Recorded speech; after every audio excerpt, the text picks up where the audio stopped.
وجاہت، عزت، حکومت میں چاہتے ہو نا تم کامیابی، کامیابی ان چیزوں میں نہیں ہے۔ خدا قسم اٹھا کے فرما رہا ہے رب ذوالجلال کہ انسان نقصان میں ہے جب تک اس میں 4 چیزیں نہ ہوں: ایمان، عمل صالح، حق بات کی تلقین کرنا اور صبر کی تلقین کرنا۔ وَتَوَاصَوْا بِالْحَقِّ وَتَوَاصَوْا بِالصَّبْرِ۔ اب یہ 4 چیزیں، آپ امام حسین علیہ السلام کی ذات بابرکات میں آ جائیں، آپ میں ان 4 چیزوں کا وجود کتنا پایا جاتا ہے، اور ان چاروں کو سن کر آپ کو یقین آئے گا کہ واقعتاً امام حسین اہل حق کے امام ہیں، حق راہ پر چلنے والوں کے امام حسین ہیں، اور کائنات میں سیدنا امام مہدی تک جو بھی کوئی حق کی خاطر اٹھے گا اس کے امام حسین ہیں۔ آج لوگوں کو یہ بھی مسئلہ ہے نا کہ امام حسین کو امام کہنا کہاں سے ثابت ہے، وہ آ جائیں۔ حضور علیہ السلام قرآن نے جو 4 چیزیں بیان کی، پہلی چیز ایمان۔ اب جب حسین میں ایمان دیکھنا ہو تو وہ جس نے کل ایمان سیدنا مولا کائنات اور سیدہ فاطمہ کے گھر میں جنم لیا ہو، جو رسول اللہ صلی اللہ علیہ وآلہ وسلم کی جس کو گھٹی ملی ہو، جس کے کان میں رسول اللہ صلی اللہ علیہ وآلہ وسلم نے خود اذان دی ہو، جس کو نبی کریم صلی اللہ علیہ وآلہ وسلم نے خود جن کا عقیقہ کیا ہو، اور جن کا نام آسمان سے آیا ہو کہ میرے آقا نے فرمایا تھا ان اللہ حجب اسماء الحسن والحسین فی حجاب۔ اس شخص کے ایمان کے بارے میں کیا کہتے ہیں کہ جس کی تربیت خود آغوش نبوی صلی اللہ علیہ وآلہ وسلم میں ہوئی، اور کائنات کے تمام اولیاء کے سردار مولا کائنات مولا علی المرتضیٰ نے جس کی تربیت کی ہو، اس کا ایمان آپ اندازہ کر سکتے ہیں کہ کائنات میں ساری امت کے ایمان اس کے ایمان کے صدقے میں ہیں۔ ایسا ایمان رب ذوالجلال نے عطا کیا۔ یہی وجہ ہے کہ میرے آقا نے فرما دیا الحسن والحسین سیدا شباب اہل الجنہ، جنتی نوجوانوں کے سردار ہیں حسن و حسین۔ ایمان اس درجے کا۔ عمل صالح کیا ہے؟ آپ کا بچپن مسجد نبوی میں رسول اللہ صلی اللہ علیہ وآلہ وسلم کے پاس گزرا۔ حضور علیہ السلام کی نمازوں کے یہ گواہ ہیں۔ حضور سرور دو عالم صلی اللہ علیہ وآلہ وسلم اپنی نماز میں حسین کی اپنے پیٹھ پر بیٹھے ہونے کا خیال اور حیا فرماتے ہیں۔ اپنا ممبر چھوڑ کے حضور سرور دو عالم صلی اللہ علیہ وآلہ وسلم ان کو اٹھا کے اپنے ساتھ اپنے ممبر پر بٹھاتے ہیں۔ اس کا اثر یہ ہوا امام حسین علیہ السلام 25 مرتبہ پیدل حج فرمایا۔ نماز کا شوق، عبادت کا شوق، تہجد کا شوق، آپ ان کی زندگی کو پڑھے تو آپ کو اندازہ ہوگا کہ آپ نے زندگی بھر عبادات اور نوافل میں کتنی محنت اور مجاہدہ کیا کہ دنیا کے اولیاء اور صلحاء آپ سے عبادت کا درس لیتے ہیں۔ یہ عمل صالح پر سیدنا امام حسین کی پابندی، اور یہی وجہ کہ رسول اللہ نے ان کو جنتیوں کا سردار قرار دے دیا۔ وہاں کتنے بڑے بڑے عبادت گزار ہوں گے، راتوں کو قیام کرنے والے، نیکی کرنے والے، جہاد کرنے والے، جتنے جنت میں جائیں گے ان کے سردار امام حسین، امام حسن و حسین ہوں گے، تو یقیناً عبادات میں بھی ان سے آگے ہوں گے، تو ان کو سردار بنایا حضور علیہ السلام نے۔ عمل صالح پر پابندی۔ اب جو آپ کی زندگی کا سب سے بڑا کام، وَتَوَاصَوْا بِالْحَقِّ۔ لوگ تاریخ کی روشنی میں امام حسین کو دیکھتے ہیں، وہ چیزیں اٹھائیں نہ تاریخ سے بھی جو امام حسین کے کردار سے جوڑ کھاتی ہوں۔ امام حسین کا وَتَوَاصَوْا بِالْحَقِّ، حق بات کی تلقین کرنا کیا تھا؟ جنگ جمل اور صفین میں اپنے والد گرامی کے ساتھ آپ حق کی خاطر جہاد کرتے رہے۔ سیدنا عثمان غنی ذو النورین کے دروازے پر خلافت اسلامیہ کے سردار کی حفاظت کے لیے وہاں پر متعین رہے لوگوں کے سامنے، اور خلافت کی حفاظت کرتے رہے۔ اور اسی خلافت کو بچانے کے لیے جب لوگ سارے کے سارے کیا وہ طواف کی تیاریاں کر رہے تھے اور حج کی تیاریاں کر رہے تھے، امام حسین اس حق کی خاطر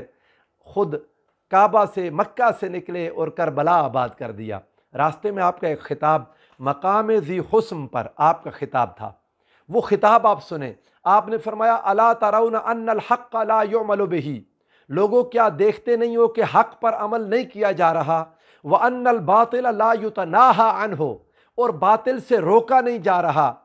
اور وہ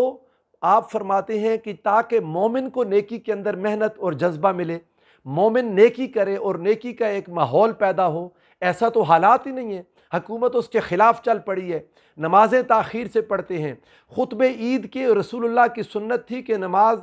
سے بعد حضور خطبہ دیتے تھے، یہ خطبے پہلے کر دیے انہوں نے، آقا کی سنتوں کو پس پشت ڈال دیا، اور نبی کریم صلی اللہ علیہ وآلہ وسلم کے دین پر عمل کرنے کے لیے تیار نہیں ہیں، اگر اس حال میں امام حسین فرماتے ہیں انی لا اری الموت الا سعادتاً، میں موت کو سعادت سمجھتا ہوں، والحیات مع الظالمین جرما، اور ان ظالموں کے ساتھ زندہ رہنا میں اس کو جرم سمجھتا ہوں۔ امام طبری نے اس بات کو روایت کیا کہ کوفہ کی راہ میں آپ نے یہ خطاب کیا لوگوں کے سامنے، اور پھر امام حسین جب مقام بیضا پر پہنچے وہاں آپ کا خطاب سنے، احمد اللہ واسنا علیہ، آپ فرماتے اللہ کی حمد بیان کرتا ہوں اور اس کی ثنا کہتا ہوں، ایھا الناس، اے لوگو، ان رسول اللہ صلی اللہ تعالیٰ علیہ وسلم قال، آقا دو جہاں صلی اللہ علیہ وآلہ وسلم نے ارشاد فرمایا تھا، من رآ سلطانا جائرا، جس نے جابر ظالم حکمران کو دیکھا، مستحلا لحرام اللہ، جو اللہ کے حرام کو حلال کرتا ہو، ناقصا لعہد اللہ، اللہ کے وعدہ کو توڑنے والا ہو، مخالفا لسنت رسول اللہ، اور اللہ کے رسول صلی اللہ علیہ وآلہ وسلم کی سنت کا مخالف ہو، یعمل فی عباد اللہ بالاثم والعدوان، اللہ کے بندوں میں گناہ اور طغیانی سرکشی کو پھیلانے والا ہو، فلم یغر علیہ، جو مسلمان اس پر غیرت نہیں کھاتا، جس مسلمان کو اس کے خلاف اٹھنے کا جذبہ پیدا نہیں ہوتا، بفعل او قول، زبان سے یا اپنے عمل سے، فعل سے یا قول سے، فرمایا کان حقا علی اللہ ان یدخلہ مدخلہ، اللہ کا حق ہے کہ جہاں وہ ظالم حکمران کو داخل کرے جہنم میں، اسی طرح یہ غیرت نہ کرنے والا مسلمان بھی اس کے ساتھ داخل کیا جائے۔ امام حسین کہتے تھے الا، خبردار لوگوں سن لو، وَإِنَّ هَؤُلَاءِ قَدْ لَزَمُوا طَاعَةَ الشَّيْطَانِ، اب یہ جو لوگ حکمران ہیں انہوں نے شیطان کی اطاعت کو لازم کر لیا ہے، وَتَرَكُوا اطاعت الرحمن، رحمان کی اطاعت کو ترک کر بیٹھے ہیں، وَظَهَرُ الفساد، فساد ظاہر ہو گیا، نبی کے صحابہ کی عزت مٹ گئی تھی۔ یہ کبھی آپ کو میں سناؤں گا انشاءاللہ اگر وقت ملا، کہ نبی کریم صلی اللہ علیہ وآلہ وسلم کے صحابہ کی عزت ختم ہو گئی، اور یہ لوگ جو تخت پر بیٹھ چکے تھے انہوں نے حضور علیہ السلام کے صحابہ کو کمتر سمجھنا شروع کر دیا تھا، فساد پھیلا دیا زمین میں، جو حق بات کرتا اس کو سزا دیتے، مسجد میں ہاتھ کاٹ دیے، ہمدان ایک جگہ تھا مسلمانوں کا صوبہ، وہاں پر مسلمانوں کی عورتوں کو کھڑا کر کے بیچ دیا۔ امام حسین فرماتے تھے ظہر الفساد، فساد پھیل گیا، وعطل الحدود، اور حدود معطل کر دی ان ظالموں نے، واستأثروا بالفیء، اور مال فے میں اپنے آپ کو ترجیح دینے لگ گئے ہیں، وحلوا حرام اللہ، اللہ کے حرام کو انہوں نے حلال کر دیا ہے، وحرموا حلالہ، اور اللہ کے حرام کو انہوں نے حلال کر دیا۔ اب آپ دیکھیں جب یہ حالات ہوں، امام حسین گھر میں بیٹھ سکتے ہیں؟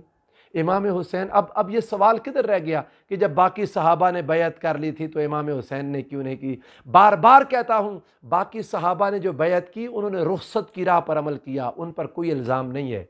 مگر حسین جن کو جرت مصطفیٰ ملی تھی، حضور علیہ السلام نے ان کو اپنی جرت عطا کی تھی، حدیث صحیح ہے، یہ کیسے رک جاتے؟ انہوں نے ان کے جھنڈے پر ایک بات لکھی تھی، باقی کسی بات کو بھی نہیں دیکھتے، امام حسین کے جھنڈے کو دیکھ لیں اور پڑھ لیں، لکھا تھا لو کانت الابدان للموت انشئت، اگر یہ بدن موت کے لیے پیدا کیے گئے نا، یہ بدن اس پر موت تو آنی ہے، ان کانت الابدان للموت انشئت فقتل امرؤ فی سبیل اللہ اولا و افضل، تو پھر انسان کا اللہ کی راہ میں شہید ہو جانا وہ اولا اور افضل ہے، میں ان ظالموں کے ساتھ زندگی نہیں گزاروں گا۔ حسین ایک لمحہ پیچھے نہیں ہٹے، سارے شہداء ایک ایک کر کے حسین نے یوں کتاروں میں رکھ دیے،